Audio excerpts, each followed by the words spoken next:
श्रीगणेशाय नमः। अथ श्री गणपति अथर्वशीर्षा। हरिः ओम।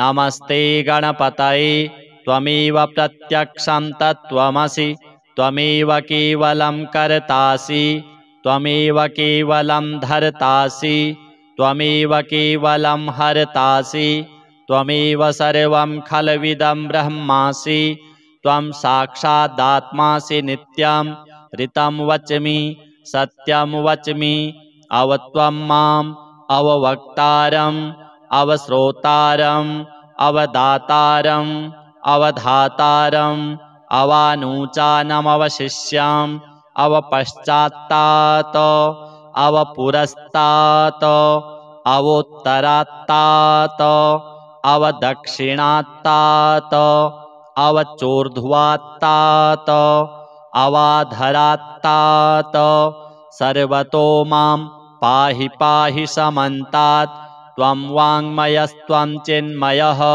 त्वमानन्दमयस्त्वं ब्रह्ममयः त्वं सच्चिदानन्दाद्वितीयोऽसि त्वं प्रत्यक्षं ब्रह्मासि त्वं ज्ञानमयो विज्ञानमयोऽसि सर्वं जगदिदं त्वत्तो जायते सर्वं जगदिदं त्वत्तस्तिष्ठति सर्वं जगदिदं त्वयि लयमेष्यति सर्वं जगदिदं त्वयि प्रत्येति त्वं भूमिरापो नलो नीलो नभः त्वं चत्वारि वाक्पदानि त्वं गुणत्रयातीतः त्वं वस्थात्रयातीतः त्वं देहत्रयातीतः त्वं कालत्रयातीतः त्वं मूलाधारस्थितोऽसि नित्यं त्वं शक्तित्रयात्मकः त्वां योगिनो ध्यायन्ति नित्यं त्वं ब्रह्मा त्वं विष्णुस्त्वं रुद्रस्त्वम् इन्द्रस्त्वम् अग्निस्त्वं वायुस्त्वं सूर्यस्त्वं चन्द्रमास्त्वं ब्रह्म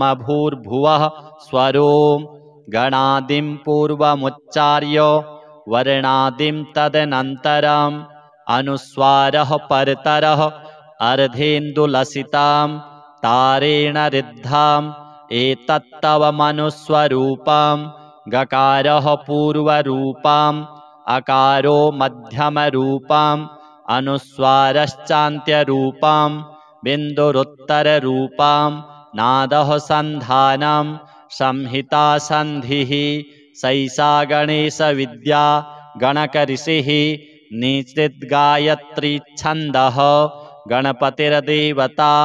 ॐ गं गणपतये नमः।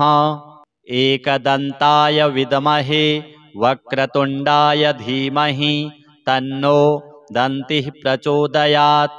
एकदन्तं चतुर्हस्तं पाशमङ्कुशधारिणं रदं च वरदं हस्तैर्बिभ्राणं मूषकध्वजं रक्तं लम्बोदरं शूर्पकर्णकं रक्तवाससं रक्तगन्धानुलिप्ताङ्गं रक्तपुष्पैः सुपूजितं भक्तानुकम्पिनं देवं जगत्कारणमच्युतम् आविर्भूतं च सृष्ट्यादौ प्रकृतेः पुरुषात् परम् एवं ध्यायति यो नित्यं स योगी योगिनां वरः। नमो व्रातपतये नमो गणपतये नमः प्रमथपतये नमस्तेस्तु लम्बोदरायैकदन्ताय विघ्ननाशिने शिवसुताय श्रीवरदमूर्तये नमो नमः। एतदथर्वशीर्षं योधीते स ब्रह्म भूयाय कल्पते स सर्वतः सुखमेधते स सर्वविघ्नैर्न बाध्यते स पञ्चमहापापात् प्रमुच्यते सायमधीयानो दिवस्कृतं पापं नाशयति प्रातरधीयानो रात्रिकृतं पापं नाशयति सायं प्रातः प्रयुञ्जानो अपापो भवति सर्वत्राधीयानोपविघ्नो भवति धर्मार्थकाममोक्षं च विन्दति इदमथर्वशीर्षमशिष्याय न देयं यो यदि मोहाद्दास्यति स पापीयान् भवति सहस्रावर्तनात् यं काममधीते तं तमनेन साधयेत् अनेन गणपतिमभिषिञ्चति स वाग्मी भवति चतुर्थ्यामनश्नं जपति स विद्यावान् भवति स यशोवान् भवति इत्यथर्वणवाक्यं ब्रह्माद्यावर्णं विद्यात् न बिभेति कदाचनेति यो दूर्वाङ्कुरैर्यजति स वैश्रवणोपमो भवति यो लाजैर्यजति स यशोवान् भवति स मेधावान् भवति यो मोदकसहस्रेण यजति स वाञ्छितफलमवाप्नोति यः साज्यसमिद्भिर्यजति स सर्वं लभते स सर्वं लभते अष्टौ ब्राह्मणान् सम्यग्राहयित्वा सूर्यवर्चस्वी भवति सूर्यग्रहे महानद्यां प्रतिमासन्निधौ वा जप्त्वा सिद्धमन्त्रो भवति महाविघ्नात् प्रमुच्यते महादोषात् प्रमुच्यते महापापात् प्रमुच्यते स सर्वविद् भवति स सर्वविद् भवति य एवं वेद इत्युपनिषत्। गणपतये नमः। अथ श्री व्यासकृतं पितृस्तोत्रम्। जाबालिरुवाच गुरून् वद महाभागो वेदव्यास जगद्गुरो गुरूणां तारतम्यञ्च कस्मात् किं फलमुच्यते। व्यास उवाच माता पिता गुरुः श्रेयान् ज्येष्ठभ्राता पितामहः श्वशुरो मातुलश्चैव तथा मातामहः स्मृतः पितुर्ज्येष्ठः कनिष्ठश्च भ्राता ज्येष्ठा निजस्वसा पितुः स्वसा जनन्याश्च स्वसा गुरुजनाः स्मृताः पत्न्यः पितामहादीनां तथैव गुरवः स्मृताः एतेषु हि पिता श्रेयान् गुरुरेव महागुरुः पिता धर्मः पिता स्वर्गः पिता हि परमं तपः पितरिप्रीतिमापन्ने प्रीयन्ते सर्वदेवताः पिता यस्य क्वचिद् रुष्टो न तस्य कस्यचिद् गतिः जपोदानं तपो होमः स्नानं तीर्थक्रियाविधिः वृथैव तस्य सर्वाणि कर्माण्यन्यानि कानिचित् करोति सर्वदेवेशं पितरं चानुतप्य यः अनुतापः पितुस्तीव्रं विषं दहति यं सुतं जपादिविफलं तत्र दग्धक्षित्युक्तबीजवत् पित्रर्थे पुण्यकर्माणि कुर्यात् सर्वाणि सत्सुतः तेनाननुमतोऽप्येवं कुर्वन्नेवावसीदति यत्नात्तु पितरं यस्तु कियत् पुण्यञ्च कारयेत् स तत्पुण्यफलं कोटि गुणमाप्नोत्यसंशयम् शृणु वक्ष्ये पितुः स्तोत्रं विष्णवे ब्रह्मणोदितं नाभिपद्मोद्भवो येन तुष्टाव पितरं सतं ब्रह्मोवाच ॐ नमः पित्रे जन्मदात्रे सर्वदेवमयाय च सुखदाय प्रसन्नाय सुप्रीताय महात्मने सर्वयज्ञस्वरूपाय स्वर्गाय परमेष्ठिने सर्वतीर्थावलोकाय करुणासागराय च नमः सदाशुतोषाय शिवरूपाय ते नमः सदापराधक्षमिणे सुखाय सुखदाय च दुर्लभं मानुषमिदं येन लब्धं मया वपुः संभावनीयं धर्मार्थे तस्मै पित्रे नमो नमः तीर्थस्नानतपो होम जपादि यस्य दर्शनं महागुरोश्च गुरवे तस्मै पित्रे पित्रे नमो नमः। यस्य प्रणामस्तवनात् कोटिशः पितृतर्पणम् अश्वमेधशतैस्तुल्यं तस्मै पित्रे नमो नमः। इदं स्तोत्रं पितुः पुण्यं यः पठेत् प्रयतो नरः। प्रत्यहं प्रातरुत्थाय पितृश्राद्धदिनेऽपि च स्वजन्मदिवसे साक्षात् पितुरग्रे स्थितोऽपि वा न तस्य दुर्लभं किञ्चित् सर्वज्ञतादिवाञ्छितं नानापकर्म कृत्वापि यः स्तौति पितरं सुतः स ध्रुवं प्रविधायैव प्रायश्चित्तं सुखी भवेत्। पितुः प्रीतिकरो नित्यं सर्वकर्माण्यथार्हति। पितृदेवाय नमः। अथ श्री महामृत्युञ्जय कवचम् भैरव उवाच शृणुष्व परमेशानि कवचं मनमुखोदितं महामृत्युञ्जयस्यास्य न देयं परमाद्भुतं यं धृत्वा यं पठित्वा च श्रुत्वा च कवचोत्तमं त्रैलोक्याधिपतिर्भूत्वा सुखितोऽस्मि महेश्वरी। तदेव वर्णयिष्यामि तव प्रीत्या वरानने। तथापि परमं तत्त्वं न दातव्यं दुरात्मने।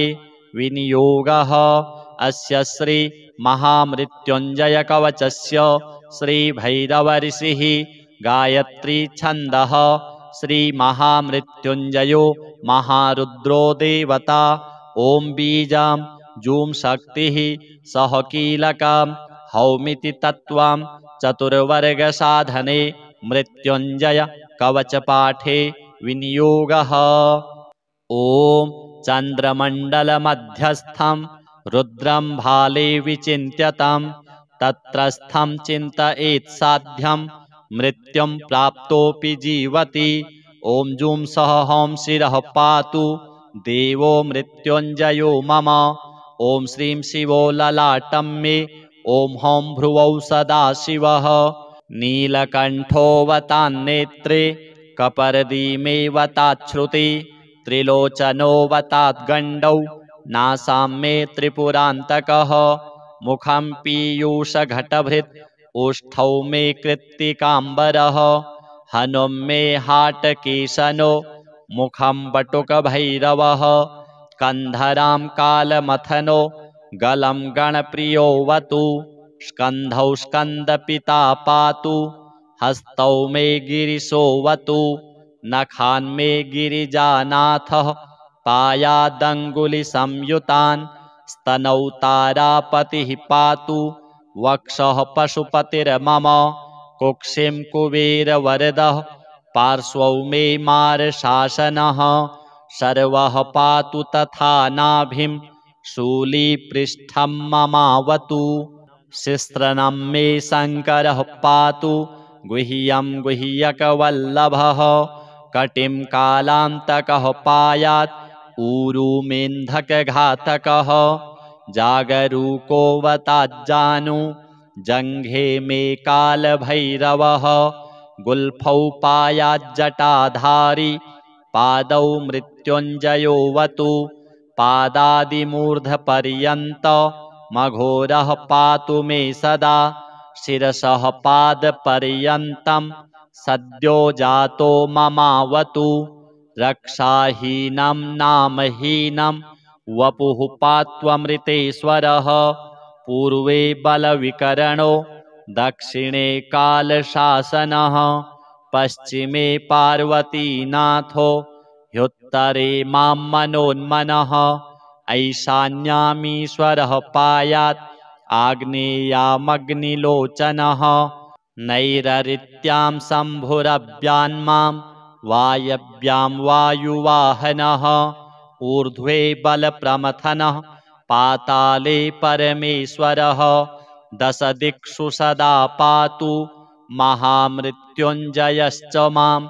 रणे राजकुले द्यूते विषमे प्राणसंशये पायाद् ॐ जूं महारुद्रो देवदेवो दशाक्षरः प्रभाते पातु मां ब्रह्मा मध्याह्ने भैरवोऽवतु सायं सर्वेश्वरः पातु निशायां नित्यचेतनः अर्धरात्रे महादेवो निशान्ते मां महोमयः सर्वदा सर्वतः पातु ॐ जूं सः हौं मृत्युञ्जयः इतीदं कवचं पुण्यं त्रिषु लोकेषु दुर्लभं सर्वमन्त्रमयं गुह्यं सर्वतन्त्रेषु गोपितं पुण्यं पुण्यप्रदं दिव्यं देवदेवाधिदैवतं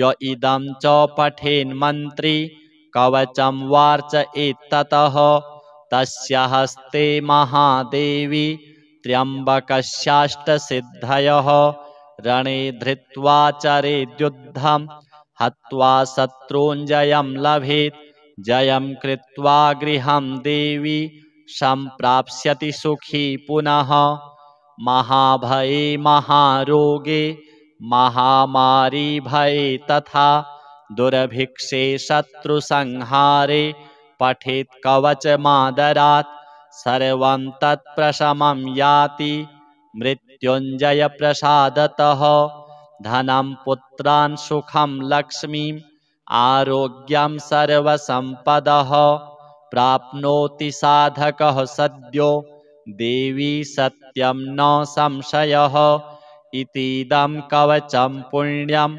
महामृत्युञ्जयस्य तु गोप्यं सिद्धिप्रदं गुह्यं गोपनीयं स्वयोनिवत् श्रीगणपति पितृदेव महामृत्युञ्जय देवार्पणमस्तु।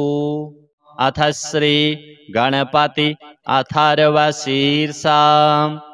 हरिः ओम नमस्ते गणपतये त्वमेव प्रत्यक्षं तत्त्वमसि त्वमेव केवलं कर्तासि त्वमेव केवलं धर्तासि त्वमेव केवलं हर्तासि त्वमेव सर्वं खल्विदं ब्रह्मासि त्वं साक्षादात्मासि नित्यं ऋतं वच्मि सत्यं वच्मि अवत्वं माम् अववक्तारम् अवश्रोतारम् अवदातारम् अवधातारम् अवानूचानमवशिष्याम् अवपश्चात्तात् अवपुरस्तात् अवोत्तरात्तात् अवदक्षिणात्तात् अवचोर्ध्वात्तात् अवाधरात्तात् सर्वतो मां पाहि पाहि समन्तात् त्वं वाङ्मयस्त्वं चिन्मयः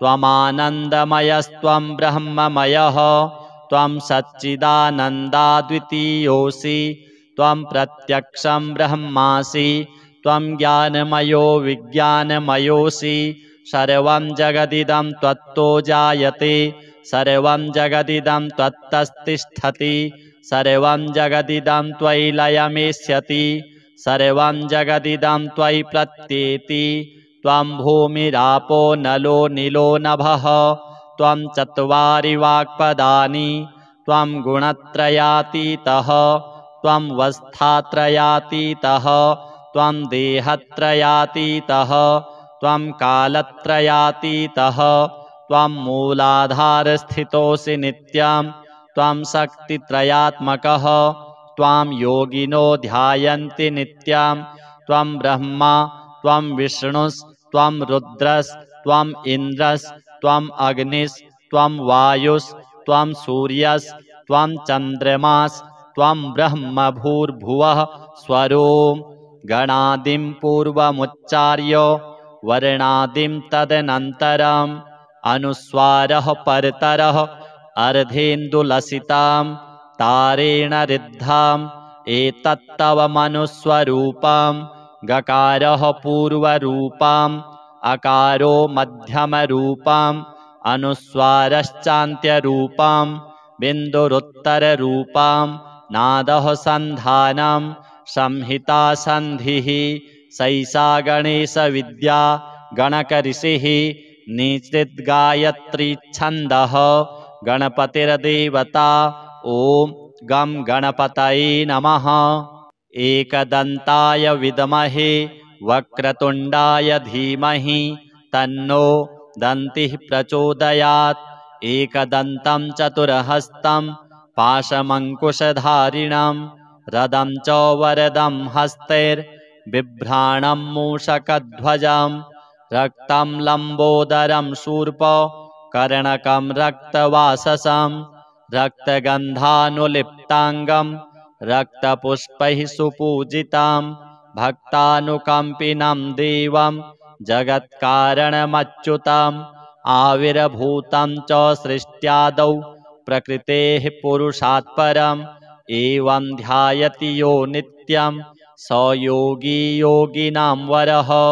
नमो व्रातपतये नमो गणपतये नमः प्रमथपतये नमस्तेस्तु लम्बोदरायैकदन्ताय विघ्ननाशिने शिवसुताय श्रीवरदमूर्तये नमो नमः। एतदथर्वशीर्षं योधीते स ब्रह्म भूयाय कल्पते स सर्वतः सुखमेधते स सर्वविघ्नैर्न बाध्यते स पञ्चमहापापात् प्रमुच्यते सायमधीयानो दिवस्कृतं पापं नाशयति प्रातरधीयानो रात्रिकृतं पापं नाशयति सायं प्रातः प्रयुञ्जानो अपापो भवति सर्वत्राधीयानोपविघ्नो भवति धर्मार्थकाममोक्षं च विन्दति। इदमथर्वशीर्षमशिष्याय न देयं यो यदि मोहाद्दास्यति स पापीयान् भवति सहस्रावर्तनात् यं काममधीते तं तमनेन साधयेत् अनेन गणपतिमभिषिञ्चति स वाग्मी भवति चतुर्थ्यामनश्नं जपति स विद्यावान् भवति स यशोवान् भवति इत्यथर्वणवाक्यं ब्रह्माद्यावर्णं विद्यात् न बिभेति कदाचनेति यो दूर्वाङ्कुरैर्यजति स वैश्रवणोपमो भवति यो लाजैर्यजति स यशोवान् भवति स मेधावान् भवति यो मोदकसहस्रेण यजति स वाञ्छितफलमवाप्नोति यः साज्यसमिद्भिर्यजति स सर्वं लभते स सर्वं लभते।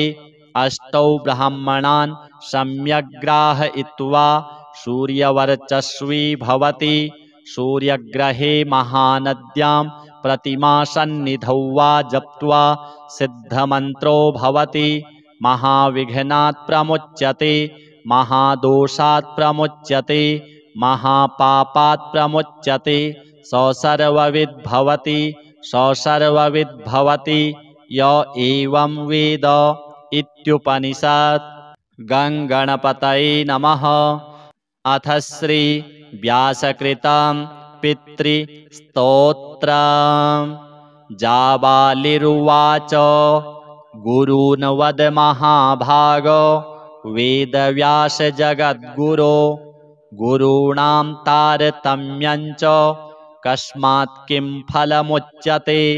व्यास उवाच माता पिता गुरुः श्रेयान् ज्येष्ठभ्राता पितामहः श्वशुरो मातुलश्चैव तथा मातामहः स्मृतः पितुर्ज्येष्ठः कनिष्ठश्च भ्राता ज्येष्ठा निजस्वसा पितुः स्वसा जनन्याश्च स्वसा गुरुजनाः स्मृताः पत्न्यः पितामहादीनां तथैव गुरवः स्मृताः एतेषु हि पिता श्रेयान् गुरुरेव महागुरुः पिता धर्मः पिता स्वर्गः पिता हि परमं तपः पितरिप्रीतिमापन्ने प्रीयन्ते सर्वदेवताः पिता यस्य क्वचिद् न तस्य कस्यचिद् गतिः जपो दानं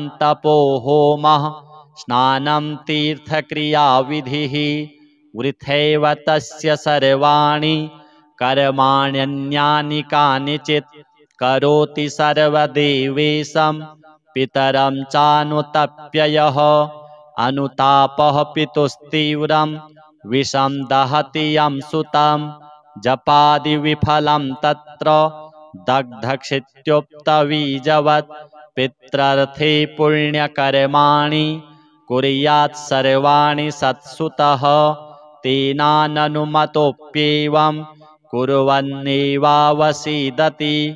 यत्नात्तु पितरं यस्तु कियत् पुण्यं च कारयेत् स तत्पुण्यफलं कोटि गुणमाप्नोत्यसंशयम् शृणु वक्ष्ये पितुः स्तोत्रं विष्णवे ब्रह्मणोदितं नाभिपद्मोद्भवो येन तुष्टावपितरं सतं ब्रह्मोवाच ॐ नमः पित्रे जन्मदात्रे सर्वदेवमयाय च सुखदाय प्रसन्नाय सुप्रीताय महात्मने सर्वयज्ञस्वरूपाय स्वर्गाय परमेष्ठिने सर्वतीर्थावलोकाय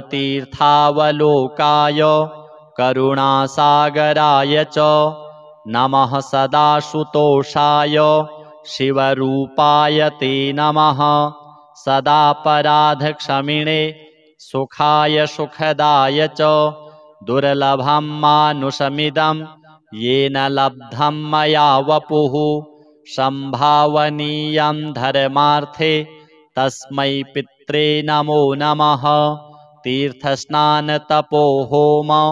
जपादि यस्य दर्शनं महागुरोश्च गुरवे तस्मै पित्रे नमो नमः यस्य प्रणामस्तवनात् कोटिशः पितृतर्पणम् अश्वमेधशतैस्तुल्यं तस्मै पित्रे नमो नमः इदं स्तोत्रं पितुः पुण्यं यः पठेत् प्रयतो नरः प्रत्यहं प्रातरुत्थाय पितृश्राद्धदिनेऽपि च स्वजन्मदिवसे साक्षात् पितुरग्रे स्थितोऽपि वा न तस्य दुर्लभं किञ्चित् सर्वज्ञतादिवाञ्छितं नानापकर्म कृत्वापि यः स्तौति पितरं सुतः सध्रुवं प्रविधायैव प्रायश्चित्तं सुखी भवेत् पितुः प्रीतिकरो नित्यं सर्वकर्माण्यथार्हति पितृदेवाय नमः।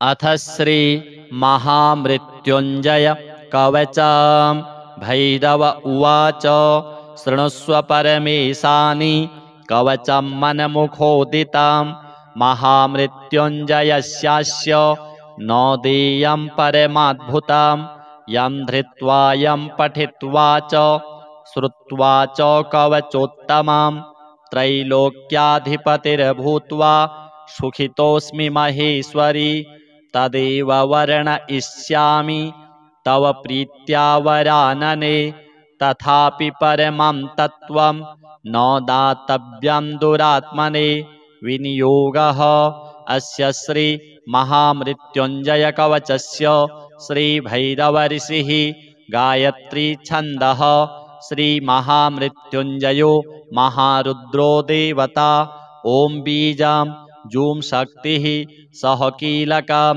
हौमिति तत्त्वं चतुर्वर्गसाधने मृत्युञ्जय कवचपाठे विनियोगः। ॐ चन्द्रमण्डलमध्यस्थं रुद्रं भाले विचिन्त्यतं तत्रस्थं चिन्तयेत् साध्यं मृत्युं प्राप्तोऽपि जीवति ॐ जूं सह हौं शिरः पातु देवो मृत्युञ्जयो मम ॐ श्रीं शिवो ललाटं मे ॐ हौं भ्रुवौ सदाशिवः नीलकण्ठोऽवतान्नेत्रे कपर्दीमेवताच्छ्रुति त्रिलोचनोऽवताद्गण्डौ नासां मे त्रिपुरान्तकः मुखं पीयूषघटभृत् ओष्ठौ मे कृत्तिकाम्बरः हनुं मे हाटकेशनो मुखं बटुकभैरवः कन्धरां कालमथनो गलं गणप्रियोऽवतु स्कन्धौ स्कन्दपिता पातु हस्तौ मे गिरिशोऽवतु नखान्मे गिरिजानाथः पायादङ्गुलिसंयुतान् स्तनौ तारापतिः पातु वक्षः पशुपतिर्मम कुक्षिं कुबेरवरदः पार्श्वौ मे मारशासनः सर्वः पातु तथा नाभिं शूलीपृष्ठं ममावतु शिस्त्रनं मे शङ्करः पातु गुह्यं गुह्यकवल्लभः कटिं कालान्तकः पायात् ऊरुमेन्धकघातकः जागरूकोऽवताज्जानु जङ्घे मे कालभैरवः गुल्फौ पायाज्जटाधारी पादौ मृत्युञ्जयोऽवतु पादादिमूर्धपर्यन्त मघोरः पातु मे सदा शिरसः पादपर्यन्तं सद्यो जातो ममावतु रक्षाहीनं नामहीनं वपुः पात्वमृतेश्वरः पूर्वे बलविकरणो दक्षिणे कालशासनः पश्चिमे पार्वतीनाथो ह्युत्तरे मां मनोन्मनः ऐशान्यामीश्वरः पायात् आग्नेयामग्निलोचनः नैररित्यां शम्भुरव्यान्मां वायव्यां वायुवाहनः ऊर्ध्वे बलप्रमथनः पाताले परमेश्वरः दशदिक्षु सदा पातु महामृत्युञ्जयश्च मां रणे राजकुले द्यूते विषमे प्राणसंशये पायात् ॐ जूं महारुद्रो देवदेवो दशाक्षरः प्रभाते पातु मां ब्रह्मा मध्याह्ने भैरवोऽवतु सायं सर्वेश्वरः पातु निशायां नित्यचेतनः अर्धरात्रे महादेवो निशान्ते मां महोमयः सर्वदा सर्वतः पातु ॐ जूं सः हौं मृत्युञ्जयः इतीदं कवचं पुण्यं त्रिषु लोकेषु दुर्लभं सर्वमन्त्रमयं गुह्यं सर्वतन्त्रेषु गोपितं पुण्यं पुण्यप्रदं दिव्यं देवदेवाधिदैवतं य इदं च पठेन्मन्त्री कवचं वार्चयेत्ततः तस्य हस्ते महादेवी त्र्यम्बकस्याष्टसिद्धयः रणे धृत्वा चरेद्युद्धं हत्वा शत्रूञ्जयं लभेत् जयं कृत्वा गृहं देवी सम्प्राप्स्यति सुखी पुनः महाभये महारोगे महामारी भये तथा दुर्भिक्षे शत्रुसंहारे पठेत् कवचमादरात् सर्वं तत्प्रशमं याति मृत्युञ्जयप्रसादतः धनं पुत्रान् सुखं लक्ष्मीम् आरोग्यं सर्वसम्पदः प्राप्नोति साधकः सद्यो देवी सत्यं न संशयः इतीदं कवचं पुण्यं महामृत्युञ्जयस्य तु गोप्यं सिद्धिप्रदं गुह्यं गोपनीयं स्वयोनिवत् श्रीगणपति पितृदेव महामृत्युञ्जय देवार्पणमस्तु। अथ श्री गणपति अथर्वशीर्षा।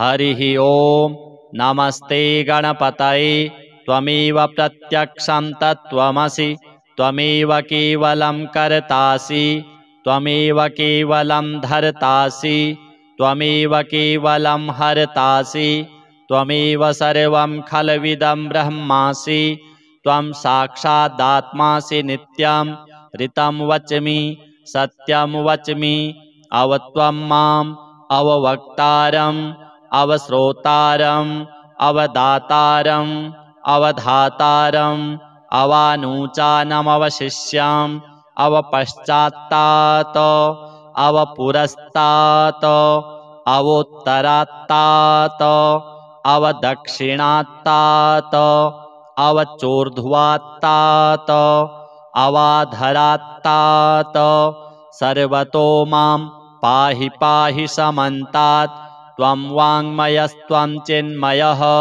त्वमानन्दमयस्त्वं ब्रह्ममयः त्वं सच्चिदानन्दाद्वितीयोऽसि त्वं प्रत्यक्षं ब्रह्मासि त्वं ज्ञानमयो विज्ञानमयोऽसि सर्वं जगदिदं त्वत्तो जायते सर्वं जगदिदं त्वत्तस्तिष्ठति सर्वं जगदिदं त्वयि लयमेष्यति सर्वं जगदिदं त्वयि प्रत्येति त्वं भूमिरापो नलो नीलो नभः त्वं चत्वारि वाक्पदानि त्वं गुणत्रयातीतः त्वं वस्थात्रयातीतः त्वं देहत्रयातीतः त्वं कालत्रयातीतः त्वं मूलाधारस्थितोऽसि नित्यं त्वं शक्तित्रयात्मकः त्वां योगिनो ध्यायन्ति नित्यं त्वं ब्रह्मा त्वं विष्णुस्त्वं रुद्रस्त्वम्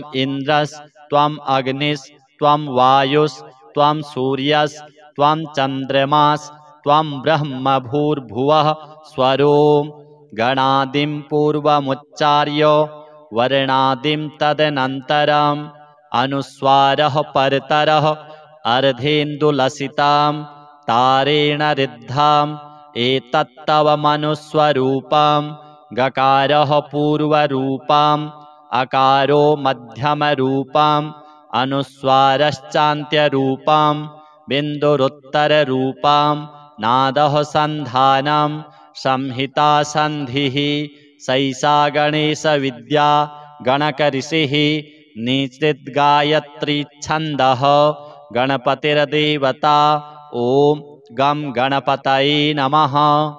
एकदन्ताय विद्महे वक्रतुण्डाय धीमहि तन्नो दन्तिः प्रचोदयात् एकदन्तं चतुर्हस्तं पाशमङ्कुशधारिणं रदं च वरदं हस्तैर्बिभ्राणं मूषकध्वजं रक्तं लम्बोदरं शूर्पकर्णकं रक्तवाससं रक्तगन्धानुलिप्ताङ्गं रक्तपुष्पैः सुपूजितं भक्तानुकम्पिनं देवं जगत्कारणमच्युतम् आविर्भूतं च सृष्ट्यादौ प्रकृतेः पुरुषात् परम् एवं ध्यायति यो नित्यं स योगी योगिनां वरः। नमो व्रातपतये नमो गणपतये नमः प्रमथपतये नमस्तेस्तु लम्बोदरायैकदन्ताय विघ्ननाशिने शिवसुताय श्रीवरदमूर्तये नमो नमः। एतदथर्वशीर्षं योधीते स ब्रह्म भूयाय कल्पते स सर्वतः सुखमेधते स सर्वविघ्नैर्न बाध्यते स पञ्चमहापापात् प्रमुच्यते सायमधीयानो दिवस्कृतं पापं नाशयति प्रातरधीयानो रात्रिकृतं पापं नाशयति सायं प्रातः प्रयुञ्जानो अपापो भवति सर्वत्राधीयानोपविघ्नो भवति धर्मार्थकाममोक्षं च विन्दति इदमथर्वशीर्षमशिष्याय न देयं यो यदि मोहाद्दास्यति स पापीयान् भवति सहस्रावर्तनात् यं काममधीते तं तमनेन साधयेत् अनेन गणपतिमभिषिञ्चति स वाग्मी भवति चतुर्थ्यामनश्नं जपति स विद्यावान् भवति स यशोवान् भवति इत्यथर्वणवाक्यं ब्रह्माद्यावर्णं विद्यात् न बिभेति कदाचनेति यो दूर्वाङ्कुरैर्यजति स वैश्रवणोपमो भवति यो लाजैर्यजति स यशोवान् भवति स मेधावान् भवति यो मोदकसहस्रेण यजति स वाञ्छितफलमवाप्नोति यः साज्यसमिद्भिर्यजति स सर्वं लभते अष्टौ ब्राह्मणान् सम्यग्राहयित्वा सूर्यवर्चस्वी भवति। सूर्यग्रहे महानद्यां प्रतिमासन्निधौ वा जप्त्वा सिद्धमन्त्रो भवति। महाविघ्नात् प्रमुच्यते, महादोषात् प्रमुच्यते, महापापात् प्रमुच्यते। स सर्वविद् भवति, स सर्वविद् भवति य एवं वेद इत्युपनिषत्। गङ्गणपतये नमः। अथ श्री व्यासकृतं पितृस्तोत्रम्। जाबालिरुवाच गुरून् वद महाभागो वेदव्यास जगद्गुरो। गुरूणां तारतम्यं च कस्मात् किं फलमुच्यते। व्यास उवाच माता पिता गुरुः श्रेयान् ज्येष्ठभ्राता पितामहः श्वशुरो मातुलश्चैव तथा मातामहः स्मृतः।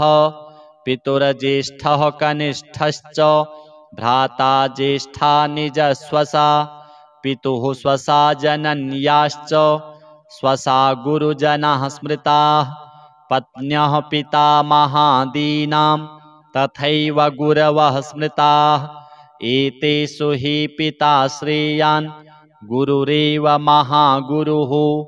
पिता धर्मः पिता स्वर्गः पिता हि परमं तपः। पितरिप्रीतिमापन्ने प्रीयन्ते सर्वदेवताः। पिता यस्य क्वचिद् रुष्टो न तस्य कस्यचिद् गतिः। जपोदानं तपो होमः स्नानं तीर्थक्रियाविधिः। वृथैव तस्य सर्वाणि कर्माण्यन्यानि कानिचित्। करोति सर्वदेवेशं पितरं चानुतप्ययः। अनुतापः पितुस्तीव्रं विषं दहति यं सुतं। जपादिविफलं तत्र दग्धक्षित्युक्तबीजवत्। पित्रर्थे पुण्यकर्माणि कुर्यात् सर्वाणि सत्सुतः।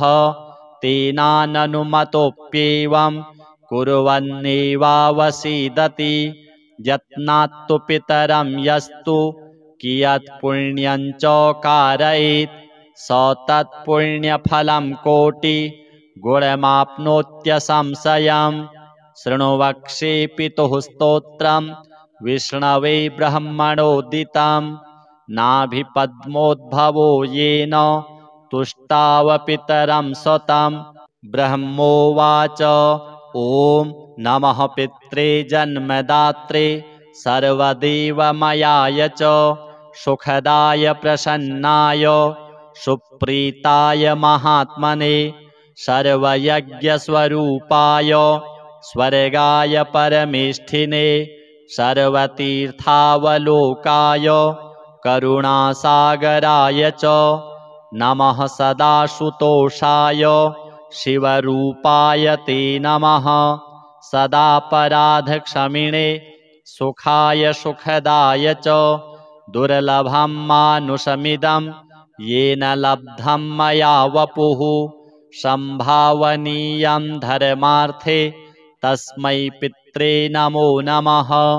तीर्थस्नानतपोहोम जपादि यस्य दर्शनं महागुरोश्च गुरवे तस्मै पित्रे नमो नमः। यस्य प्रणामस्तवनात् कोटिशः पितृतर्पणम् अश्वमेधशतैस्तुल्यं तस्मै पित्रे नमो नमः। इदं स्तोत्रं पितुः पुण्यं यः पठेत् प्रयतो नरः।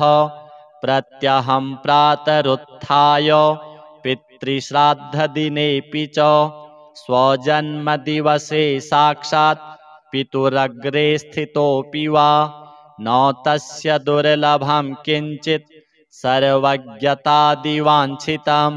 नानापकर्म कृत्वापि यः स्तौति पितरं सुतः सध्रुवं प्रविधायैव प्रायश्चित्तं सुखी भवेत्। पितुः प्रीतिकरो नित्यं सर्वकर्माण्यथार्हति। पितृदेवाय नमः। अथ श्री महामृत्युञ्जय कवचं भैरव उवाच। शृणुष्व परमेशानि कवचं मनमुखोदितं। महामृत्युञ्जयस्यास्य न देयं परमाद्भुतं। यं धृत्वा यं पठित्वा च श्रुत्वा च कवचोत्तमं। त्रैलोक्याधिपतिर्भूत्वा सुखितोऽस्मि महेश्वरी। तदेव वर्णयिष्यामि तव प्रीत्या वरानने। तथापि परमं तत्त्वं न दातव्यं दुरात्मने। विनियोगः अस्य श्री महामृत्युञ्जय कवचस्य श्रीभैरवऋषिः गायत्री छन्दः। श्री महामृत्युञ्जयो महारुद्रो देवता। ॐ बीजं जूं शक्तिः सह कीलकं हौमिति तत्त्वं चतुर्वर्गसाधने मृत्युञ्जय कवचपाठे विनियोगः। ॐ चन्द्रमण्डलमध्यस्थं रुद्रं भाले विचिन्त्यतं। तत्रस्थं चिन्तयेत् साध्यं मृत्युं प्राप्तोऽपि जीवति। ॐ जूं सह हौं शिरः पातु देवो मृत्युञ्जयो मम। ॐ श्रीं शिवो ललाटं मे। ॐ हौं भ्रुवौ सदाशिवः। नीलकण्ठोऽवतान्नेत्रे कपर्दीमेवताच्छ्रुति। त्रिलोचनोऽवताद्गण्डौ नासां मे त्रिपुरान्तकः।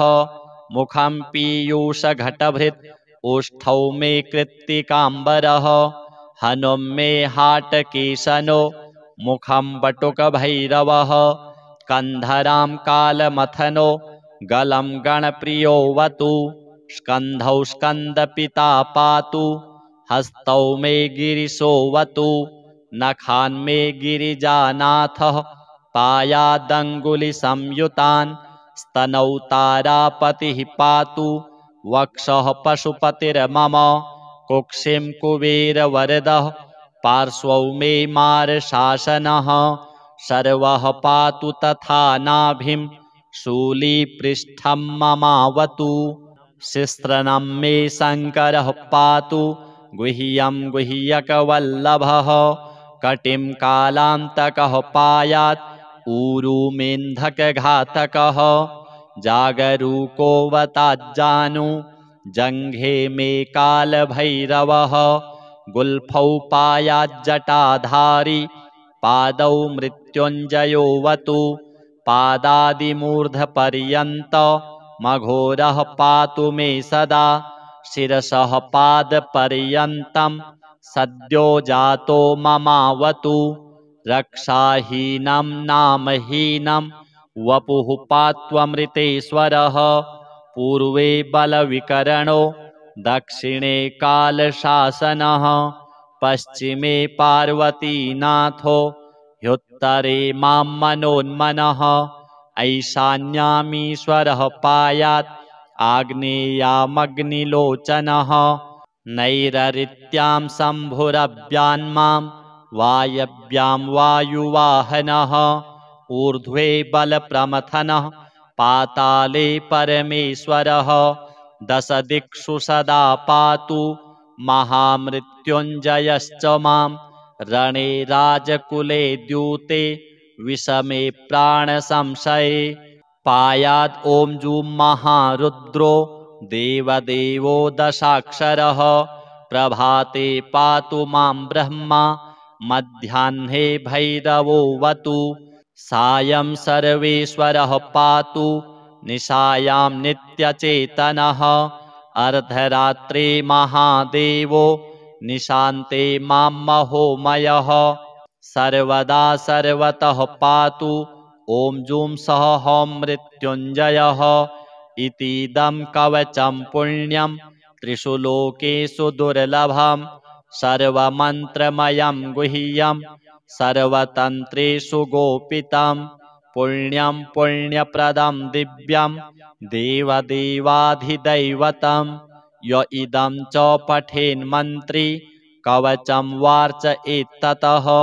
तस्य हस्ते महादेवी त्र्यम्बकस्याष्टसिद्धयः रणे धृत्वा चरेद्युद्धं हत्वा शत्रूञ्जयं लभेत् जयं कृत्वा गृहं देवी सम्प्राप्स्यति सुखी पुनः महाभये महारोगे महामारी भये तथा दुर्भिक्षे शत्रुसंहारे पठेत् कवचमादरात् सर्वं तत्प्रशमं याति मृत्युञ्जयप्रसादतः धनं पुत्रान् सुखं लक्ष्मीम् आरोग्यं सर्वसम्पदः प्राप्नोति साधकः सद्यो देवी सत्यं न संशयः इतीदं कवचं पुण्यं महामृत्युञ्जयस्य तु गोप्यं सिद्धिप्रदं गुह्यं गोपनीयं स्वयोनिवत् श्रीगणपति पितृदेव महामृत्युञ्जय देवार्पणमस्तु। अथ श्री गणपति अथर्वशीर्षा।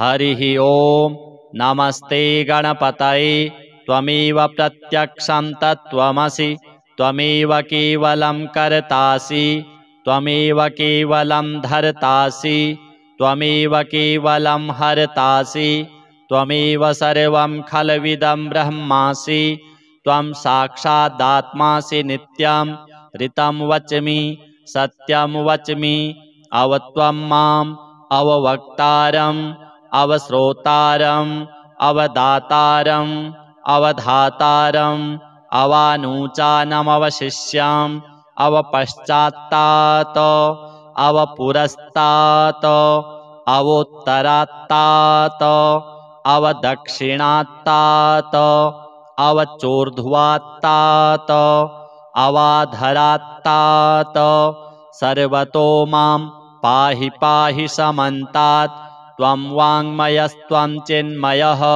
त्वमानन्दमयस्त्वं ब्रह्ममयः त्वं सच्चिदानन्दाद्वितीयोऽसि त्वं प्रत्यक्षं ब्रह्मासि त्वं ज्ञानमयो विज्ञानमयोऽसि सर्वं जगदिदं त्वत्तो जायते सर्वं जगदिदं त्वत्तस्तिष्ठति सर्वं जगदिदं त्वयि लयमेष्यति सर्वं जगदिदं त्वयि प्रत्येति त्वं भूमिरापो नलो नीलो नभः त्वं चत्वारि वाक्पदानि त्वं गुणत्रयातीतः त्वं वस्थात्रयातीतः त्वं देहत्रयातीतः त्वं कालत्रयातीतः त्वं मूलाधारस्थितोऽसि नित्यं त्वं शक्तित्रयात्मकः त्वां योगिनो ध्यायन्ति नित्यं त्वं ब्रह्मा त्वं विष्णुस्त्वं रुद्रस्त्वं इन्द्रस्त्वं अग्निस्त्वं वायुस्त्वं सूर्यस्त्वं चन्द्रमास्त्वं ब्रह्म भूर्भुवः स्वरों गणादिं पूर्वमुच्चार्य वर्णादिं तदनन्तरम् अनुस्वारः परतरः अर्धेन्दुलसितां तारेण रिद्धाम् एतत्तव मनुस्वरूपं गकारः पूर्वरूपम् अकारो मध्यमरूपम् अनुस्वारश्चान्त्यरूपं बिन्दुरुत्तररूपं नादः सन्धानं संहिता सन्धिः सैषा गणेशविद्या गणकऋषिः निश्चिद्गायत्री छन्दः गणपतिर्देवता ॐ गं गणपतये नमः। एकदन्ताय विद्महे वक्रतुण्डाय धीमहि तन्नो दन्तिः प्रचोदयात् एकदन्तं चतुर्हस्तं पाशमङ्कुशधारिणं रदं च वरदं हस्तैर्बिभ्राणं मूषकध्वजं रक्तं लम्बोदरं शूर्पकर्णकं रक्तवाससं रक्तगन्धानुलिप्ताङ्गं रक्तपुष्पैः सुपूजितं भक्तानुकम्पिनं देवं जगत्कारणमच्युतम् आविर्भूतं च सृष्ट्यादौ प्रकृतेः पुरुषात् परम् एवं ध्यायति यो नित्यं स योगी योगिनां वरः। नमो व्रातपतये नमो गणपतये नमः प्रमथपतये नमस्तेस्तु लम्बोदरायैकदन्ताय विघ्ननाशिने शिवसुताय श्रीवरदमूर्तये नमो नमः। एतदथर्वशीर्षं योधीते स ब्रह्मभूयाय कल्पते स सर्वतः सुखमेधते स सर्वविघ्नैर्न बाध्यते स पञ्चमहापापात् प्रमुच्यते सायमधीयानो दिवस्कृतं पापं नाशयति प्रातरधीयानो रात्रिकृतं पापं नाशयति सायं प्रातः प्रयुञ्जानो अपापो भवति सर्वत्राधीयानोपविघ्नो भवति धर्मार्थकाममोक्षं च विन्दति इदमथर्वशीर्षमशिष्याय न देयं यो यदि मोहाद्दास्यति स पापीयान् भवति सहस्रावर्तनात् यं काममधीते तं तमनेन साधयेत् अनेन गणपतिमभिषिञ्चति स वाग्मी भवति चतुर्थ्यामनश्नं जपति स विद्यावान् भवति स यशोवान् भवति इत्यथर्वणवाक्यं ब्रह्माद्यावर्णं विद्यात् न बिभेति कदाचनेति यो दूर्वाङ्कुरैर्यजति स वैश्रवणोपमो भवति यो लाजैर्यजति स यशोवान् भवति स मेधावान् भवति यो मोदकसहस्रेण यजति स वाञ्छितफलमवाप्नोति यः साज्यसमिद्भिर्यजति स सर्वं लभते स सर्वं लभते अष्टौ ब्राह्मणान् सम्यग्राहयित्वा सूर्यवर्चस्वी भवति सूर्यग्रहे महानद्यां प्रतिमासन्निधौ वा जप्त्वा सिद्धमन्त्रो भवति महाविघ्नात् प्रमुच्यते महादोषात् प्रमुच्यते महापापात् प्रमुच्यते स सर्वविद् भवति स सर्वविद् भवति य एवं वेद इत्युपनिषत्। गणपतये नमः। अथ श्री व्यासकृतं पितृस्तोत्रम्। जाबालिरुवाच गुरून् वद महाभागो वेदव्यास जगद्गुरो गुरूणां तारतम्यञ्च कस्मात् किं फलमुच्यते। व्यास उवाच माता पिता गुरुः श्रेयान् ज्येष्ठभ्राता पितामहः श्वशुरो मातुलश्चैव तथा मातामहः स्मृतः पितुर्ज्येष्ठः कनिष्ठश्च भ्राता ज्येष्ठा निजस्वसा पितुः स्वसा जनन्याश्च स्वसा गुरुजनाः स्मृताः पत्न्यः पितामहादीनां तथैव गुरवः स्मृताः एतेषु हि पिता श्रेयान् गुरुरेव महागुरुः पिता धर्मः पिता स्वर्गः पिता हि परमं तपः पितरिप्रीतिमापन्ने प्रीयन्ते सर्वदेवताः पिता यस्य क्वचिद् रुष्टो न तस्य कस्यचिद् गतिः जपोदानं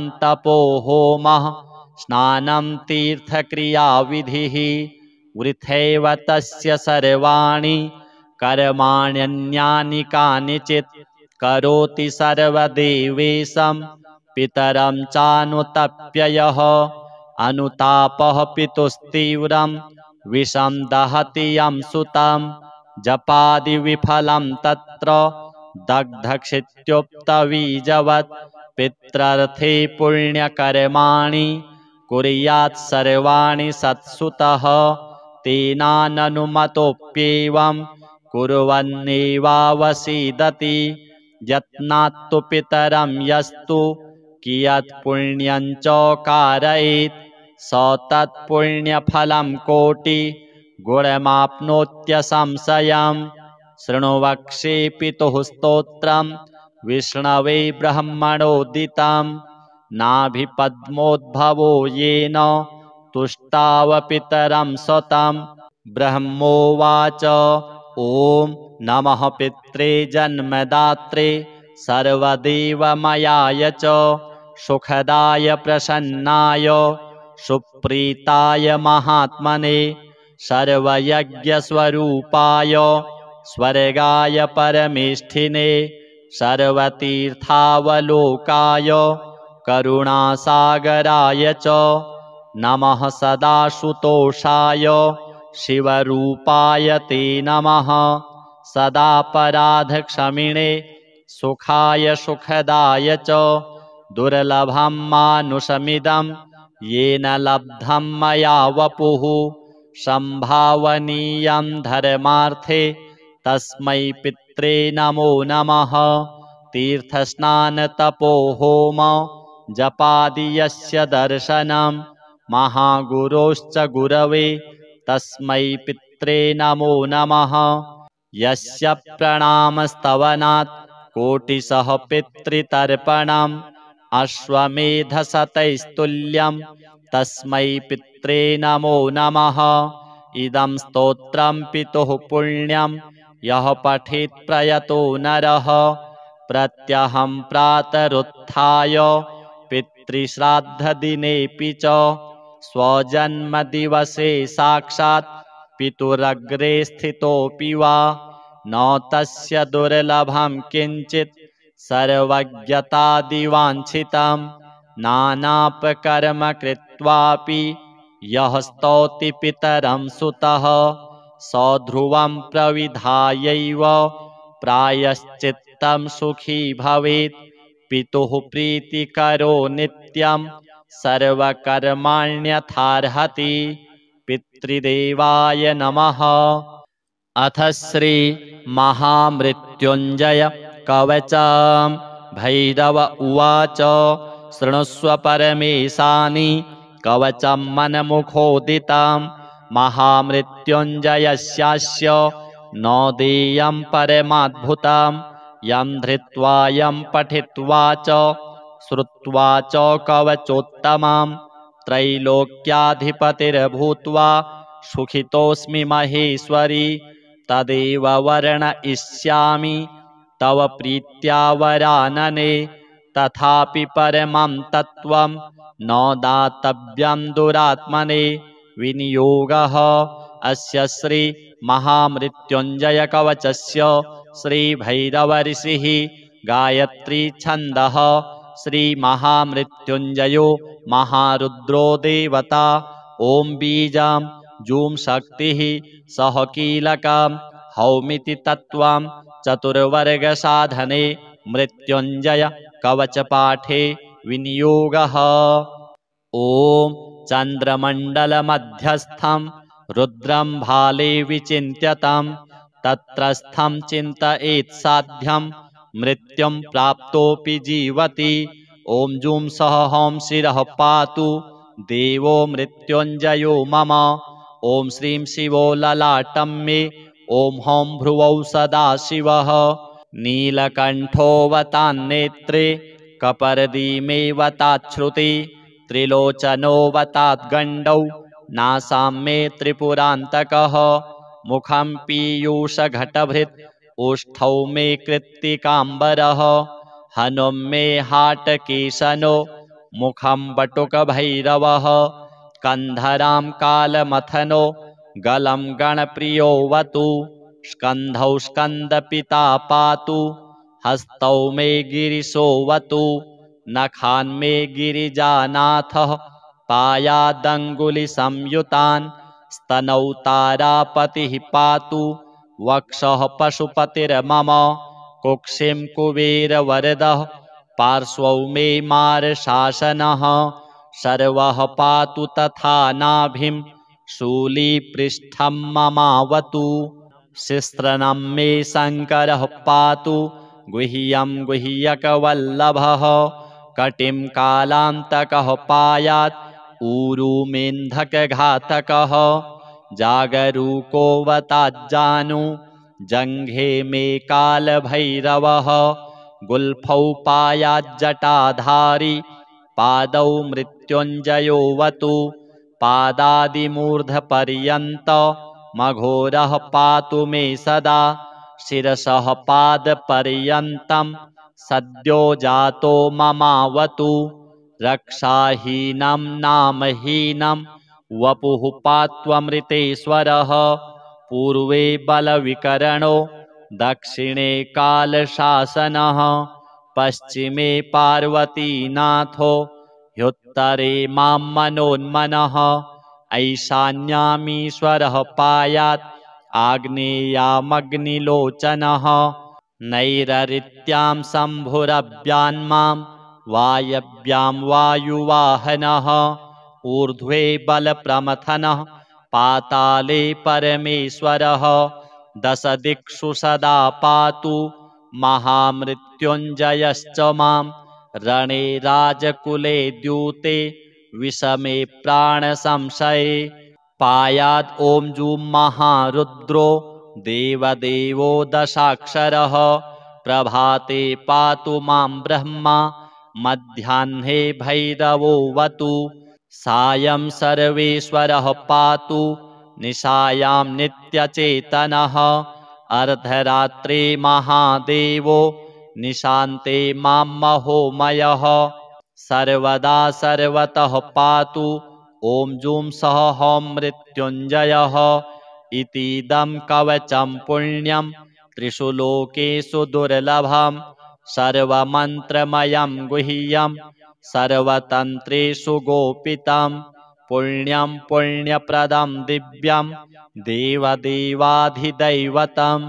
य इदं च पठेन्मन्त्री कवचं वार्चयेत्ततः तस्य हस्ते महादेवी त्र्यम्बकस्याष्टसिद्धयः रणे धृत्वा चरेद्युद्धं हत्वा शत्रूञ्जयं लभेत् जयं कृत्वा गृहं देवी सम्प्राप्स्यति सुखी पुनः महाभये महारोगे महामारी भये तथा दुर्भिक्षे शत्रुसंहारे पठेत् कवचमादरात् सर्वं तत्प्रशमं याति मृत्युञ्जयप्रसादतः धनं पुत्रान् सुखं लक्ष्मीम् आरोग्यं सर्वसम्पदः प्राप्नोति साधकः सद्यो देवी सत्यं न संशयः इतीदं कवचं पुण्यं महामृत्युञ्जयस्य तु गोप्यं सिद्धिप्रदं गुह्यं गोपनीयं स्वयोनिवत् श्रीगणपति पितृदेव महामृत्युञ्जय देवार्पणमस्तु। अथ श्री गणपति अथर्वशीर्षा हरिः ओम नमस्ते गणपतये त्वमेव प्रत्यक्षं तत्त्वमसि त्वमेव केवलं कर्तासि त्वमेव केवलं धर्तासि त्वमेव केवलं हर्तासि त्वमेव सर्वं खल्विदं ब्रह्मासि त्वं साक्षादात्मासि नित्यं ऋतं वच्मि सत्यं वच्मि अवत्वं माम् अववक्तारम् अवश्रोतारम् अवदातारम् अवधातारम् अवानूचानमवशिष्याम् अवपश्चात्तात् अवपुरस्तात् अवोत्तरात्तात् अवदक्षिणात्तात् अवचोर्ध्वात्तात् अवाधरात्तात् सर्वतो मां पाहि पाहि समन्तात् त्वं वाङ्मयस्त्वं चिन्मयः त्वमानन्दमयस्त्वं ब्रह्ममयः त्वं सच्चिदानन्दाद्वितीयोऽसि त्वं प्रत्यक्षं ब्रह्मासि त्वं ज्ञानमयो विज्ञानमयोऽसि सर्वं जगदिदं त्वत्तो जायते सर्वं जगदिदं त्वत्तस्तिष्ठति सर्वं जगदिदं त्वयि लयमेष्यति सर्वं जगदिदं त्वयि प्रत्येति त्वं भूमिरापो नलो नीलो नभः त्वं चत्वारि वाक्पदानि त्वं गुणत्रयातीतः त्वं वस्थात्रयातीतः त्वं देहत्रयातीतः त्वं कालत्रयातीतः त्वं मूलाधारस्थितोऽसि नित्यं त्वं शक्तित्रयात्मकः त्वां योगिनो ध्यायन्ति नित्यं त्वं ब्रह्मा त्वं विष्णुस्त्वं रुद्रस्त्वम् इन्द्रस्त्वम् अग्निस्त्वं वायुस्त्वं सूर्यस्त्वं चन्द्रमास्त्वं ब्रह्म भूर्भुवः स्वरों गणादिं पूर्वमुच्चार्य वर्णादिं तदनन्तरम् अनुस्वारः परतरः अर्धेन्दुलसितां तारेण रिद्धाम् एतत्तव मनुस्वरूपं गकारः पूर्वरूपम् अकारो मध्यमरूपम् अनुस्वारश्चान्त्यरूपम् बिन्दुरुत्तररूपं नादः सन्धानं संहिता सन्धिः सैषा गणेशविद्या गणकऋषिः निश्चिद्गायत्री छन्दः गणपतिर्देवता ॐ गं गणपतये नमः।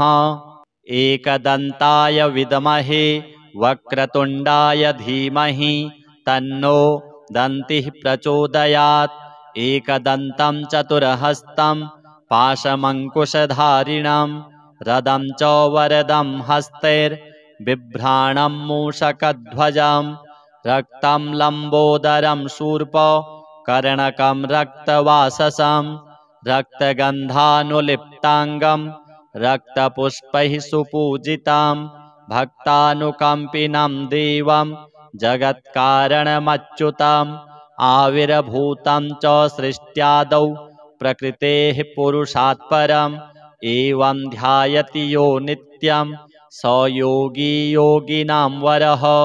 नमो व्रातपतये नमो गणपतये नमः प्रमथपतये नमस्तेस्तु लम्बोदरायैकदन्ताय विघ्ननाशिने शिवसुताय श्रीवरदमूर्तये नमो नमः। एतदथर्वशीर्षं योधीते स ब्रह्म भूयाय कल्पते स सर्वतः सुखमेधते स सर्वविघ्नैर्न बाध्यते स पञ्चमहापापात् प्रमुच्यते सायमधीयानो दिवस्कृतं पापं नाशयति प्रातरधीयानो रात्रिकृतं पापं नाशयति सायं प्रातः प्रयुञ्जानो अपापो भवति सर्वत्राधीयानोपविघ्नो भवति धर्मार्थकाममोक्षं च विन्दति इदमथर्वशीर्षमशिष्याय न देयं यो यदि मोहाद्दास्यति स पापीयान् भवति सहस्रावर्तनात् यं काममधीते तं तमनेन साधयेत् अनेन गणपतिमभिषिञ्चति स वाग्मी भवति चतुर्थ्यामनश्नं जपति स विद्यावान् भवति स यशोवान् भवति इत्यथर्वणवाक्यं ब्रह्माद्यावर्णं विद्यात् न बिभेति कदाचनेति यो दूर्वाङ्कुरैर्यजति स वैश्रवणोपमो भवति यो लाजैर्यजति स यशोवान् भवति स मेधावान् भवति यो मोदकसहस्रेण यजति स वाञ्छितफलमवाप्नोति यः साज्यसमिद्भिर्यजति स सर्वं लभते स सर्वं लभते अष्टौ ब्राह्मणान् सम्यग्ग्राहयित्वा सूर्यवर्चस्वी भवति सूर्यग्रहे महानद्यां प्रतिमासन्निधौ वा जप्त्वा सिद्धमन्त्रो भवति महाविघ्नात् प्रमुच्यते महादोषात् प्रमुच्यते महापापात् प्रमुच्यते स सर्वविद् भवति स सर्वविद् भवति य एवं वेद इत्युपनिषत्। गणपतये नमः। अथ श्री व्यासकृतं पितृस्तोत्रम्। जाबालिरुवाच गुरून् वद महाभागो वेदव्यास जगद्गुरो गुरूणां तारतम्यं च कस्मात् किं फलमुच्यते। व्यास उवाच माता पिता गुरुः श्रेयान् ज्येष्ठभ्राता पितामहः श्वशुरो मातुलश्चैव तथा मातामहः स्मृतः पितुर्ज्येष्ठः कनिष्ठश्च भ्राता ज्येष्ठा निजस्वसा पितुः स्वसा जनन्याश्च स्वसा गुरुजनाः स्मृताः पत्न्यः पितामहादीनां तथैव गुरवः स्मृताः एतेषु हि पिता श्रेयान् गुरुरेव महागुरुः पिता धर्मः पिता स्वर्गः पिता हि परमं तपः पितरिप्रीतिमापन्ने प्रीयन्ते सर्वदेवताः पिता यस्य क्वचिद् रुष्टो न तस्य कस्यचिद् गतिः जपोदानं तपो होमः स्नानं तीर्थक्रियाविधिः वृथैव तस्य सर्वाणि कर्माण्यन्यानि कानिचित् करोति सर्वदेवेशं पितरं चानुतप्ययः अनुतापः पितुस्तीव्रं विषं दहति यं सुतं जपादिविफलं तत्र दग्धक्षित्युक्तबीजवत् पित्रर्थे पुण्यकर्माणि कुर्यात् सर्वाणि सत्सुतः तेनाननुमतोऽप्येवं कुर्वन्नेवावसीदति यत्नात्तु पितरं यस्तु कियत् पुण्यं च कारयेत् स तत्पुण्यफलं कोटि गुणमाप्नोत्यसंशयम् शृणु वक्ष्ये पितुः स्तोत्रं विष्णवे ब्रह्मणोदितं नाभिपद्मोद्भवो येन तुष्टाव पितरं सतं ब्रह्मोवाच ॐ नमः पित्रे जन्मदात्रे सर्वदेवमयाय च सुखदाय प्रसन्नाय सुप्रीताय महात्मने सर्वयज्ञस्वरूपाय स्वर्गाय परमेष्ठिने सर्वतीर्थावलोकाय करुणासागराय च नमः सदाशुतोषाय शिवरूपाय ते नमः सदापराधक्षमिणे सुखाय सुखदाय च दुर्लभं मानुषमिदं येन लब्धं मया वपुः संभावनीयं धर्मार्थे तस्मै पित्रे नमो नमः तीर्थस्नानतपो होम जपादि यस्य दर्शनं महागुरोश्च गुरवे तस्मै पित्रे नमो नमः यस्य प्रणामस्तवनात् कोटिशः पितृतर्पणम् अश्वमेधशतैस्तुल्यं तस्मै पित्रे नमो नमः इदं स्तोत्रं पितुः पुण्यं यः पठेत् प्रयतो नरः प्रत्यहं प्रातरुत्थाय पितृश्राद्धदिनेऽपि च स्वजन्मदिवसे साक्षात् पितुरग्रे स्थितोऽपि वा न तस्य दुर्लभं किञ्चित् सर्वज्ञतादिवाञ्छितं नानापकर्म कृत्वापि यः स्तौति पितरं सुतः सध्रुवं प्रविधायैव प्रायश्चित्तं सुखी भवेत् पितुः प्रीतिकरो नित्यं सर्वकर्माण्यथार्हति पितृदेवाय नमः। अथ श्री महामृत्युञ्जय कवचं भैरव उवाच शृणुष्व परमेशानि कवचं मनमुखोदितं महामृत्युञ्जयस्यास्य न देयं परमाद्भुतं यं धृत्वा यं पठित्वा च श्रुत्वा च कवचोत्तमं त्रैलोक्याधिपतिर्भूत्वा सुखितोऽस्मि महेश्वरी तदेव वर्णयिष्यामि तव प्रीत्या वरानने तथापि परमं तत्त्वं न दातव्यं दुरात्मने विनियोगः अस्य श्री महामृत्युञ्जय कवचस्य श्री भैरव ऋषिः गायत्री छन्दः श्रीमहामृत्युञ्जयो महारुद्रो देवता। ॐ बीजं जूं शक्तिः सह कीलकं हौमिति तत्त्वं चतुर्वर्गसाधने मृत्युञ्जय कवचपाठे विनियोगः। ॐ चन्द्रमण्डलमध्यस्थं रुद्रं भाले विचिन्त्यतं तत्रस्थं चिन्तयेत् साध्यं मृत्युं प्राप्तोऽपि जीवति। ॐ जूं सह हौं शिरः पातु देवो मृत्युञ्जयो मम। ॐ श्रीं शिवो ललाटं मे ॐ हौं भ्रुवौ सदाशिवः। नीलकण्ठोऽवतान्नेत्रे कपर्दीमेवताच्छ्रुति त्रिलोचनोऽवताद्गण्डौ नासां मे त्रिपुरान्तकः। मुखं पीयूषघटभृत् ओष्ठौ मे कृत्तिकाम्बरः।